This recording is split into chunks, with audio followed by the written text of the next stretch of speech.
In the fertile valleys of Benue State, among mango trees heavy with fruit and the rhythm of the tiv drums, lived a young woman named Iverin. Her beauty was matched only by her wisdom, and in the village of Ikpane, she was a light to everyone who knew her. But Iverin's heart belonged to one man, Turna, a quiet, gifted weaver with dreams bigger than the patterns he wove into cloth. Every evening, as the sun dipped low, they would meet beneath the ancient mango tree outside the village. That was their sacred place, where hearts spoke freely and the world for a moment stood still. "I'll build us a life with my hands," Turna whispered once, the scent of mangoes filling the air. "All I need is your yes." But the village was changing. News spread that Tor Uche, the chief's son who had left years ago for the city, had returned, richer, louder, and hungrier for power. With him came expensive clothes, strange accents, and a proposal for marriage to Iverin.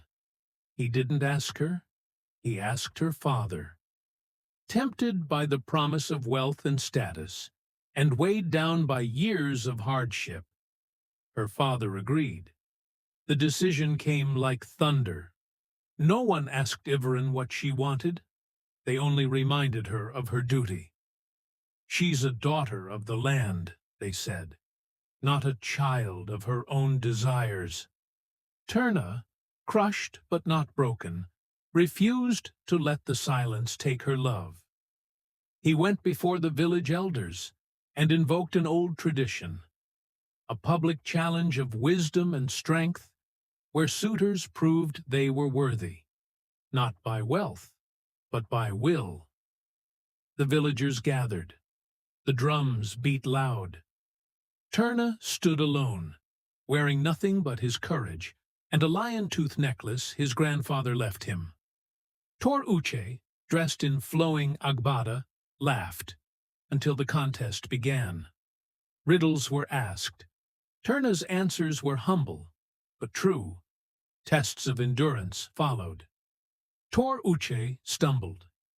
Then came the final task, the storytelling of the ancestors, a sacred ritual where heart and heritage must speak as one.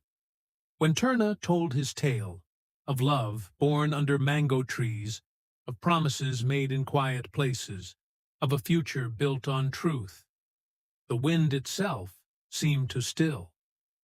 Even the elders bowed their heads. In the hush that followed, Iverin stepped forward, her eyes fixed on Turna. She removed the gold bracelet Tor Uche had given her and placed it on the ground.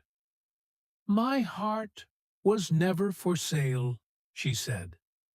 The chief stood, but even he could not argue with the voice of the ancestors or the will of the people.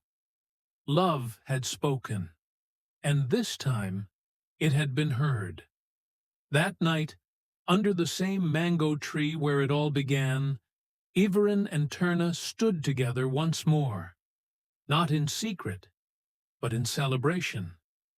The stars above seemed to bless them, and the village danced until dawn, because sometimes, even in a world of noise and power, the softest whispers carry the strongest truth.